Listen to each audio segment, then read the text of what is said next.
It is finally time for one of the primary sprinting events of this year's Olympic Games. It is time for the women's 200-meter finals, taking place in Paris, France. This half-lap final features this year's Olympic gold medalist in the 100 meters, J.Alfred from St. Lucia, who could make history by winning 2 gold medals for her home country. And it's also important to note that before this year's Olympics, St. Lucia had never won an Olympic medal, so her presence on top of the podium in the 100 was already incredible, but there is a very real chance she could earn a second gold medal. Now, winning the double gold for Alfred would be a legendary moment for sprinting, but standing in her way from Olympic immortality is none other than Gabby Thomas from the United States, the 4th fastest female sprinter of all time in the 200 meters. Now, on paper, Thomas has to be the clear favorite. She's got the fastest PR in the field at 21.60. She's the reigning world silver medalist from last year's World Championships, and just a few weeks ago, she actually clashed with J.Alfred in the London Diamond League meeting. And over the final 100 meters of this 200 race, these two athletes had one of the most interesting finishes of the year. With about 50 meters to go, J.Alfred had a slight advantage over Gabby Thomas and Dina Escher-Smith from Great Britain. But then,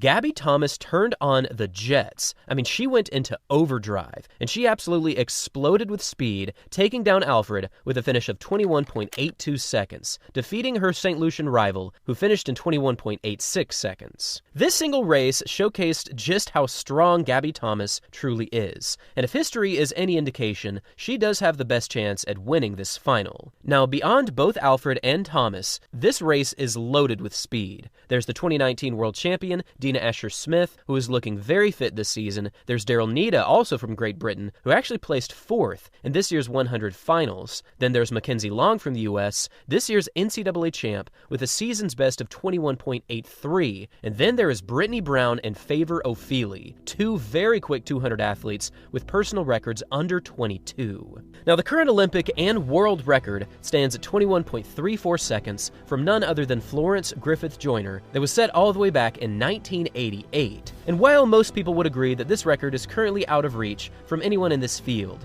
Gabby Thomas has actually been on record this season stating that under the right conditions, with the right race, perhaps a 21.34 could be approached. This race is set to be one of the big moments of this year's Olympic Games. So without further ado, let's head down to the track and see how this race unfolded.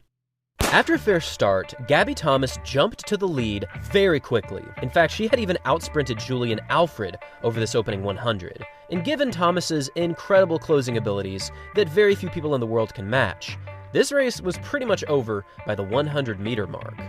With a finishing time of 21.83 seconds, Gabby Thomas is officially the 2024 Olympic champion over the women's 200-meter distance, and finishing in second, grabbing yet another Olympic medal, was J.Alfred in 22.08.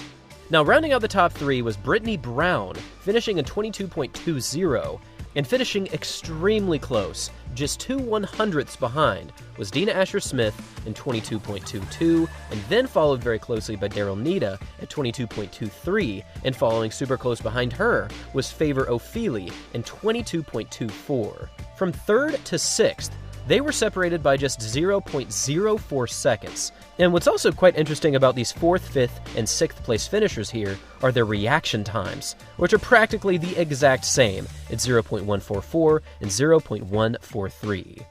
Gabby Thomas fulfilled her Olympic destiny in this race, as many had labeled her as the overwhelming favorite, especially with Shericka Jackson unfortunately sidelined. And at 21.83 seconds, she is your 2024 Olympic gold medalist. Thanks for watching, everyone, and as always, until next time.